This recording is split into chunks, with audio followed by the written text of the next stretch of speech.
जंगल मानो सांसें रोक के बैठा था। चांद बादलों में छुप गया था। हवा के झोंके से पत्ते सरसरा रहे थे, जैसे कोई फुसफुसा रहा हो। साफ मैदान में एक पुराना मकान खड़ा था। उसकी खिड़कियां किसी अंधेरी आंखों की तरह देख रही थीं, इंतजार कर रही थीं। अंदर धूल फर्नीचर पर चादर की तरह बिछी थी। मकड़ी के जाले अंधेरे में लटके हुए थे। अंधेरे में कुछ हिला। फर्श का एक तख्ता चरमराया, फिर सन्नाटा छा गया, पहले से भी घना। जंगल के किनारे बसा हुआ था एक छोटा सा गांव। ये पुरानी कहानियों और उससे भी पुराने डर की जगह थी। लोग फुसफुसाते हुए बातें करते थे। अंधेरा होने के बाद वो जंगल के पास नहीं जाते थे। यहां अजीबोगरीब घटनाएं होने लगी थीं। बकरियां गायब हो जाती थीं, बच्चों को भागती हुई परछाइयां दिखाई देती थीं, और फिर लोग गायब होने लगे। डर किसी जहरीली बेल की तरह पूरे गांव में फैल गया। उन्हें कामिनी की याद थी। वो एक खुशमिजाज, हंसमुख लड़की थी, हमेशा हंसती रहती थी। अब वे उसका नाम डर के मारे फुसफुसाते थे। कामिनी, वे कहते थे, एक चुड़ैल बन गई है। उसे पुराने घर के पास देखा गया था। चांदी की पायल पहने एक भूतिया साया, जिसकी आवाज रात में गूंजती थी। कुछ लोगों का कहना था कि वो लोगों को जंगल में ले जाकर गायब कर देती है। गांव में अंधविश्वास बहुत गहरा था।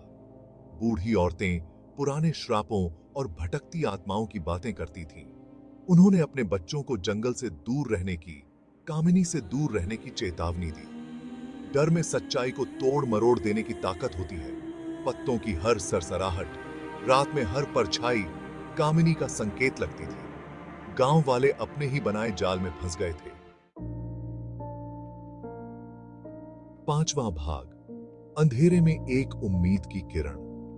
गांव की सबसे बुजुर्ग अम्मा अपनी आग के पास बैठी थीं। उनकी आंखें उम्र के साथ धुंधली हो चुकी थीं, लेकिन उनमें अब भी ज्ञान की चमक बाकी थी। उन्हें कामिनी एक बच्ची के रूप में याद थी, दयालु और सौम्य। कहानी में हमेशा कुछ और होता है, उसने आग से कहा। कामिनी के साथ कुछ हुआ है, कुछ ऐसा जिसने उसे आज वो बना दिया है जो वो है। छठा भाग, तूफान की रात। यह एक ऐसी रात थी जिसे गांव के लोग कभी नहीं भूल पाएंगे। गांव वाले अपने घरों में दुबके हुए थे। हर कोई खिड़कियों से बाहर झांक रहा था, बारिश की बूंदों की आवाज सुनते हुए। हवा चीखती हुई बह रही थी, पेड़ झूम रहे थे, और ऐसा लग रहा था जैसे पूरा गांव हिल रहा हो। बारिश खिड़कियों पर टूट रही थी। हर बूंद एक नई कहानी कह रही थी, एक नई चिंता पैदा कर रही थी। ये वो रात थी जब एक भयानक तूफान ने गांव को अपनी चपेट में ले लिया, और हर कोई अपने घरों में सुरक्षित महसूस करने की कोशिश कर रहा था। वो रात जब कामिनी गायब हो गई, बिजली चमकी, और एक पल के लिए पूरा जंगल रोशनी से भर गया, और जंगल में भागती हुई एक अकेली आकृति दिखाई दी। वो कामिनी थी, जो किसी अनजाने डर से भाग रही थी। उसकी आंखें डर से फैली हुई थी,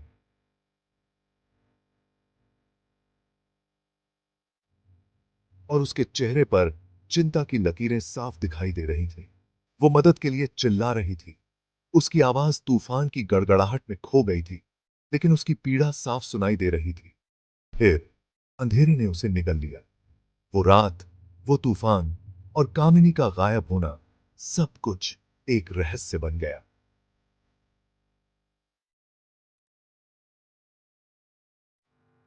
सातवां भाग, श्राप की फुसफुसाहट।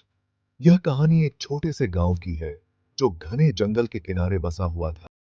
कुछ गांव वालों ने कसम खाई कि उन्होंने उस रात जंगल में एक अजीब रोशनी देखी थी, जो पहले कभी नहीं देखी गई थी।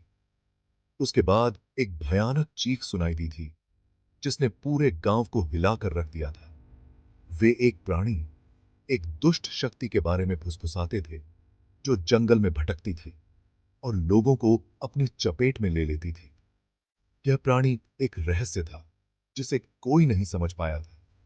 उन्होंने कहा कि यह एक श्राप था, जो किसी अज्ञात पाप की सजा थी। इस श्राप की कहानी पीढ़ियों से चली आ रही थी और हर कोई इससे डरता था।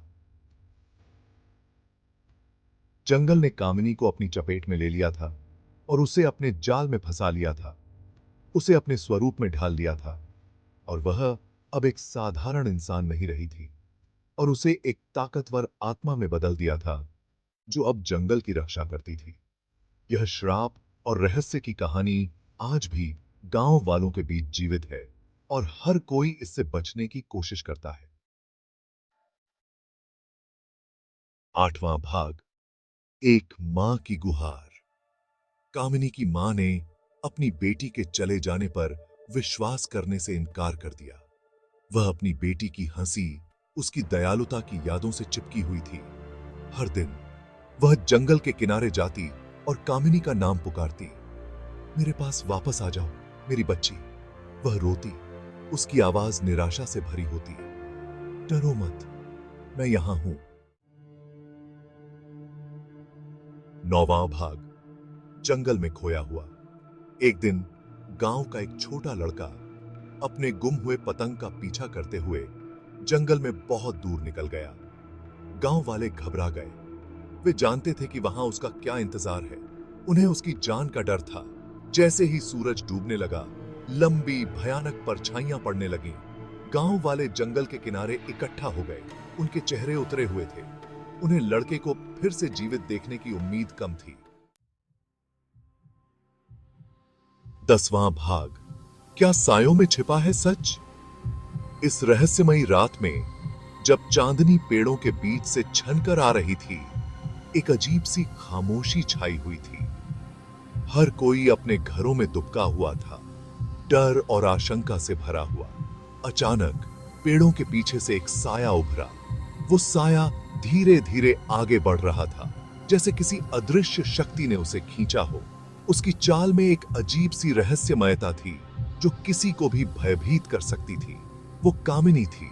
उसकी चांदी की पायल धीरे से बज रही थी।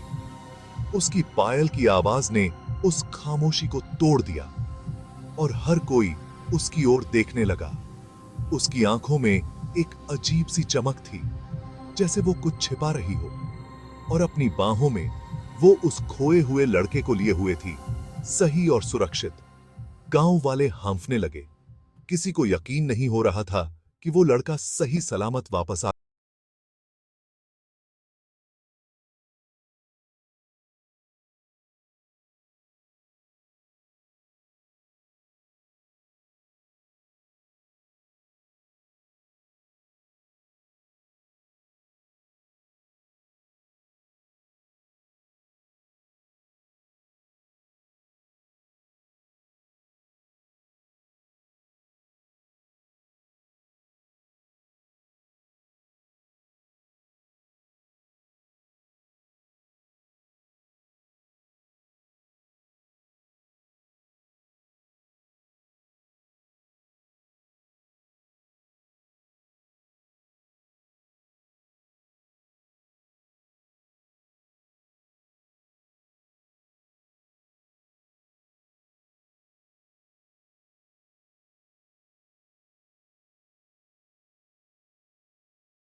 क्या उसकी कहानी में कुछ और था? क्या सच सायों में छिपा था? इस रात की खामोशी में कई सवाल उठ रहे थे। क्या कामिनी सच में एक रक्षक थी या उसके पीछे कोई और रहस्य छिपा था? इस रात का सच क्या था, ये जानने के लिए हमें और गहराई में जाना होगा।